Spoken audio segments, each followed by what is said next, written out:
વિદ્યાર્થી મિત્રો, હું Malesh Sanghvi parts of represent channel આપનું સ્વાગત કરું છું. અકાઉન્ટ પાર્ટ 2 ચેપ્ટર નંબર 3 કંપનીના વાર્ષિક સર્વે. છેલ્લે મિત્રો આપણે લેક્ચર નંબર 8 માં નફા નુકસાનનું પત્રક આપણે જોયું હતું. નફા નુકસાનનું જે પત્રક છે મિત્રો, એમાંથી તમને 3 પ્રશ્ન પૂછી શકે. પ્રશ્ન નંબર 1 તમને અલગ અલગ બાકીઓ આપી હોય અને ઈ બાકી જે છે નફા નુકસાનના પત્રકમાં કયા શીર્ષકમાં આવે. પ્રશ્ન નંબર 2 નફા નુકસાનનું પત્રક તૈયાર કરો તમને કે. પ્રશ્ન નંબર 3 નફા નુકસાનનું પત્રક અને પાક્કું સરવૈયું, આ બંને ખાતા તમારે એટલે બંને પત્રકો તમારે તૈયાર કરવાના. એવી રીતે તમને 3 પ્રશ્ન પૂછી શકે. આપણે પેટર્ન નંબર 1 માં જઈએ છીએ. પદ્ધતિ નંબર 1 કે જેમાં તમને અલગ અલગ બાકીઓ આપી હોય અને બાકીઓ નફા નુકસાનના પત્રકમાં કયા શીર્ષકમાં આવશે તેની ચર્ચા કરવાની છે. ઉદાહરણ નંબર 11 છે તમારી ટેક્સ્ટ બુકમાં. નીચેની બાબતો કંપની ધારા 2013 ના પરિશિષ્ટ 3 માં દર્શાવ્યા પ્રમાણે નફા નુકસાનના પત્રકમાં કયા શીર્ષક હેઠળ દર્શાવશો તે જણાવો. તમને અલગ અલગ 10 બાકીઓ આપે છે. દાખલો તમારે જ્યારે ગણવાનો હોય મિત્રો, ત્યારે બાકી અને શીર્ષક આ બે જ વસ્તુ. ફરીથી દાખલો જ્યારે ગણીએ ત્યારે બાકી અને શીર્ષક પાક્કા સર્વેને જેવું આપણે નથી કરવાનું કે એમાં તમને અલગ અલગ બાકીઓ જે છે પેટા વિગતો, એ વિગતો માટે તમારે પાક્કા સર્વેનું શીર્ષક, ત્યારબાદ મુખ્ય શીર્ષક અને ત્યારબાદ એનું પેટા શીર્ષક. આ રીતે આપણે ટોટલ 4 ખાતા બનાવતા હતા. અહીંયા તો તમારે 2 જ ખાતા બનાવવાના છે, એક બાકીનું અને બીજું શીર્ષક. અહીંયા તો તમને અલગ અલગ 3 વિગતો આપી છે પ્રશ્નમાં. પહેલી વિગત છે વેચાણ. તો વેચાણ આપણને ખબર છે કામગીરીમાંથી ઉપજ છે, તો વેચાણ કામગીરીમાંથી ઉપજ શીર્ષકમાં તમારે લખો. નંબર 2 પગાર. તો પગાર આપણે કર્મચારીને ચૂકવતા હોય તો પગાર જે છે કર્મચારી માટે લાભના ખર્ચ તરીકે દર્શાવશું. ત્યારબાદ મળેલ વ્યાજ અને ડિવિડન્ડ.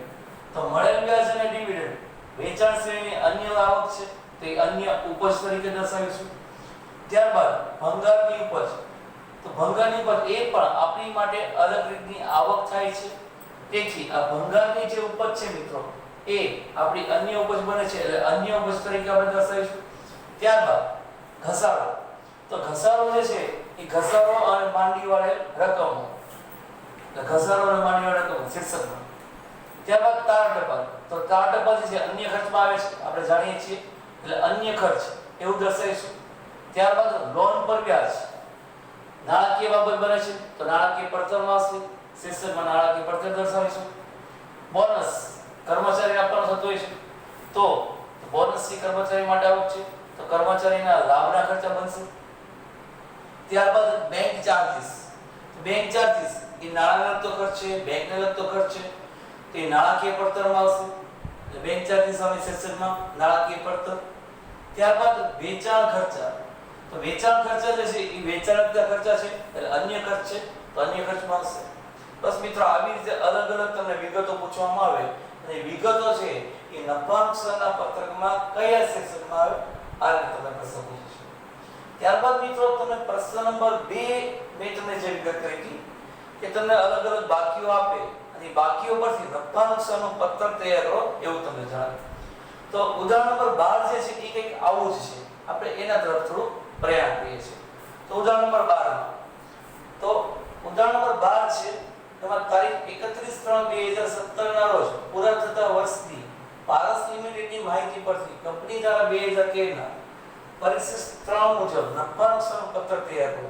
અહીંયા આગળ મિત્રો તમને કેટલીક બાકીઓ આપી છે. દાખલા તરીકે વપરાયેલ માલની પડતર 6,25,000, તૈયાર માલના સ્ટોકમાં ફેરફાર 40,000. આ રીતે અલગ અલગ બાકીઓ આપી છે. અને ત્યારબાદ સૌથી નીચે કરવેરાની જોગવાઈ નફાના 50% કરો. તો આવું છે તમને પ્રશ્ન પૂછે તો સૌથી પહેલા તો હેડિંગ આવશે કે ભાઈ તારીખ 31/3/2017 ના રોજ પૂરા થતા વર્ષો નફા નુકસાનનું પત્રક પારસ લિમિટેડ એવું આપણે લખવાનું. હવે મિત્રો દાખલો જ્યારે આપણે ગણીએ ત્યારે એક રફ વર્ક આપણે કર્યો જેથી કરીને આપણે દાખલો ઝડપથી ગણી શકીએ. તો વપરાયેલ માલની પડતર એ શું છે? તો તમને ખ્યાલ છે વપરાયેલ માલની પડતર છે ખરીદી પ્લસ સ્ટોકમાં ફેરફાર પ્લસ પ્રત્યક્ષ ખર્ચ, આ ત્રણનો જે સરવાળો થાય છે એ વપરાયેલ માલની પડતર છે. તો અહીંયા જો વપરાયેલ માલની પડતર જ્યારે આપી હોય એને એ જ રીતે આપણે રહેવા દેવાની, ખાલી બીજું કંઈ ત્યાં લખવાનું નથી. બાજુમાં તમારે કદાચ ખર્ચા છે ખર્ચ તરીકે તમે એને લખી શકો. ત્યારબાદ તૈયાર માલના સ્ટોકમાં ફેરફાર, તો તમારે કાઉન્સમાં લખેલો સ્ટોકમાં ફેરફાર. ત્યારબાદ કર્મચારીનો પગાર અને કર્મચારી માટે જોગવાઈઓ. તો કર્મચારી માટે છે એટલે કાઉન્સમાં લખી નાખશું કર્મચારીના લાભના ખર્ચા.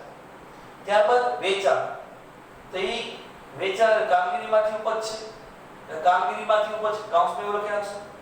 ચૂકવેલ વ્યાજ, વ્યાજ મિત્રો આપણે ચૂકવીએ છીએ એટલે નાણાકીય બાબત બની. તો અહીંયા વ્યાજની બાજુમાં ચૂકવેલ વ્યાજની બાજુમાં નાણાકીય પડતર એવું લખશું.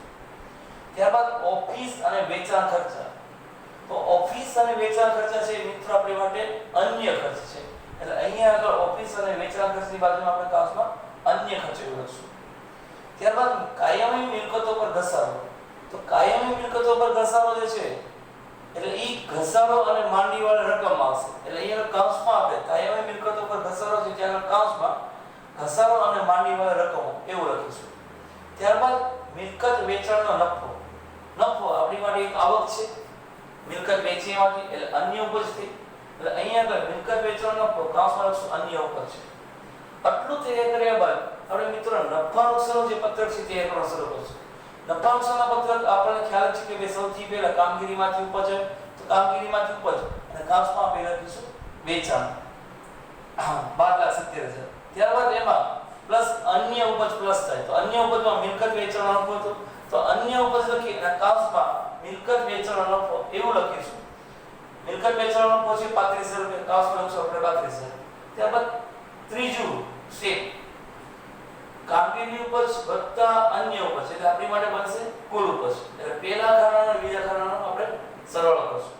ત્યારબાદ મિત્રો ખર્ચાઓ, તો ખર્ચામાં સૌથી પહેલો છે વપરાયેલ માલની પડતર, પહેલા એ લખી નાખવાનું એની સામે રકમ 6,25,000.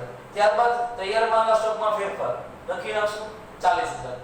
ત્યારબાદ કર્મચારીની ને લગતા ખર્ચા એટલે કર્મચારીના લાભના ખર્ચા એમાં લખશું પગાર અને કર્મચારી વાળાની જોગવાઈઓ 2,60,000. ત્યારબાદ આપણી માટે નાણાકીય ખર્ચ આવે છે તો નાણાકીય ખર્ચમાં ચૂકવેલ વ્યાજ હશે તો ચૂકવેલ વ્યાજ લખી નાખશું. ત્યારબાદ આપણી સામે મિત્રો ઘસારો અને માંડીવાળી રકમો આવે છે તો ઘસારો અને માંડીવાળી એટલે કાયમી મિલકતો પર જે ઘસારો છે એની રકમ લખશું. અને ત્યારબાદ અન્ય ખર્ચા એટલે કે ઓફિસ અને વેચાણ ખર્ચા છે અન્ય ખર્ચમાં આવશે એ લખીશું. ત્યારબાદ મિત્રો આપણે બધા જ ખર્ચાનો ટોટલ કરશું. કુલ ઉપજમાંથી બધા ખર્ચાઓ બાદ કરીએ એટલે આપણી પાસે એક અમાઉન્ટ હશે. ઉદાહરણમાં તમને દાખલો સમજાવું છું કે આપણે જ્યારે દાખલો ગણીએ તો કુલ ઉપજ આપણી બનશે 12,70,000 વત્તા 35,000 ટોટલ 13,05,000. ત્યારબાદ બધા જે ખર્ચાઓ છે એ ખર્ચાનો ટોટલ આપણે કરીએ છીએ એ ખર્ચાનો ટોટલ 10,35,000 બને છે. 13,05,000 માંથી 10,35,000 બાદ કરીએ એટલે 2,70,000 કરવેરા પહેલાનો નફો, ત્રીજું ખાનું માઈનસ ચોથું ખાનું આપણે પહેલા નફા નુકસાનના પત્રક વખતે વાત થઈ ગઈ.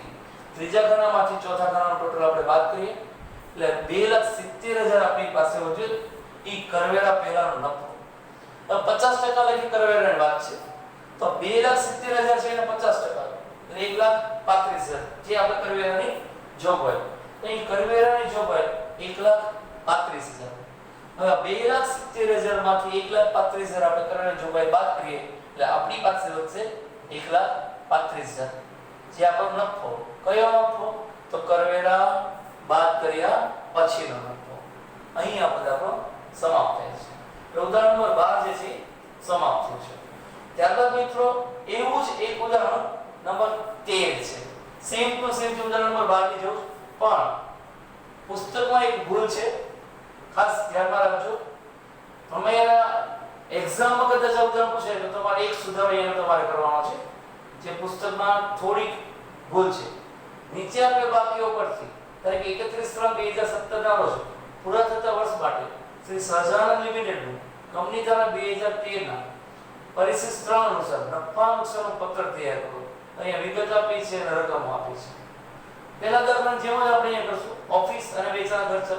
તો ઓફિસ અને વેચાણ ખર્ચ જે છે એ આપણને ખ્યાલ છે કે અન્ય ખર્ચમાં એક ક્લાસમાં અન્ય ખર્ચ લખી નાખશું. ત્યારબાદ વેચાણ એ કામગીરીમાંથી ઉપજ આવે તો વેચાણની સામે આપણે કામગીરીમાંથી ઉપજ લખશું. ત્યારબાદ પગાર જે છે એ કર્મચારીના લાભના ખર્ચા છે તો પગારની સામે આપણે કર્મચારીના લાભના ખર્ચા લખીશું. મજૂરી પ્રત્યક્ષ ખર્ચમાં છે તો મજૂરી સામે આપણે પ્રત્યક્ષ ખર્ચા લખી નાખશું. ત્યારબાદ ખરીદી એ ખરીદીને લગતા ખર્ચા છે, તો ખરીદીને લગતા ખર્ચા એવી રીતે લખશું. હવે શરૂઆતનો સ્ટોક તમને આપ્યો છે, ત્યારબાદ પાછો આખરનો સ્ટોક આપ્યો છે. તો મિત્રો અહીંયા તમારે સ્ટોકમાં ફેરફાર એવું કરવાનો છે, એમાં શરૂનો સ્ટોક માઈનસ આખરનો સ્ટોક છે. આઈ રિપીટ, સ્ટોકમાં ફેરફાર બરાબર શરૂનો સ્ટોક માઈનસ આખરનો સ્ટોક. જો શરૂનો સ્ટોક જે છે આપણી સામે 60000 રૂપિયા છે મિત્રો, અને આખરનો સ્ટોક જે છે એ 70000 રૂપિયા છે. મતલબ શરૂનો સ્ટોક માઈનસ આખરનો સ્ટોક જે કરીએ છીએ માઈનસ 10000 છે. એટલે આપણે કાઉન્સમાં દર્શાવવાનું રહેશે સ્ટોકમાં ફેરફાર. કાઉન્સમાં 10000 માઈનસ છે એને આપણે કરતા નથી. ત્યારબાદ ડિબેન્ચર પર વ્યાજ. તો ડિબેન્ચર પર વ્યાજ એ નાણાકીય ખર્ચ બને છે, એટલે નાણાકીય પડતર અહીંયા આગળ કાઉન્સમાં લખી નાખો. ત્યારબાદ રોકાણોના વેચાણનો નફો. રોકાણોના વેચાણનો નફો લખી અને કાઉન્સમાં એની બાજુમાં આપણે લખીશું અન્ય ઉપજ. આખર સ્ટોક ઓલરેડી આવી ગયો છે. કરવેરા જોગવાઈ છેલ્લે એટલે ટકા જે કંઈ પણ છે કે રકમ છે એ બાદ કરવાનું થશે 1,63,000.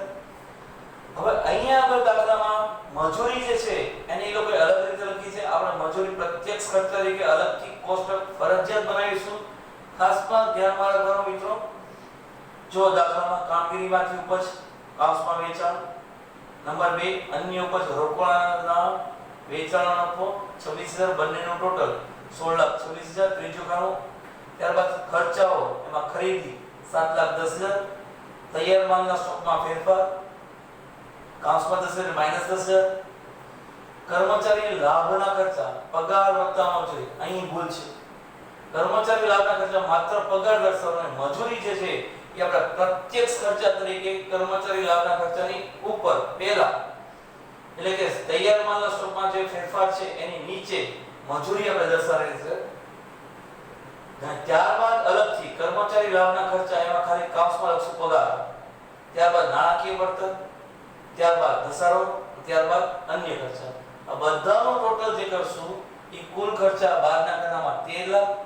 હવે 16,26,000 માંથી 13 લાખ બાદ કરીએ એટલે કરવેરા પહેલાનો નફો 3,26,000. આ 3,26,000 છે એના કરવેરાના જોગવાઈ રકમ જ આપી છે, ટકા આપ્યા નથી. એટલે 1,63,000. 3,26,000 માંથી 1,63,000 બાદ કરીએ એટલે કરવેરા બાદનો નફો 1,63,000 જે પાકા સળિયામાં લઈ જશું.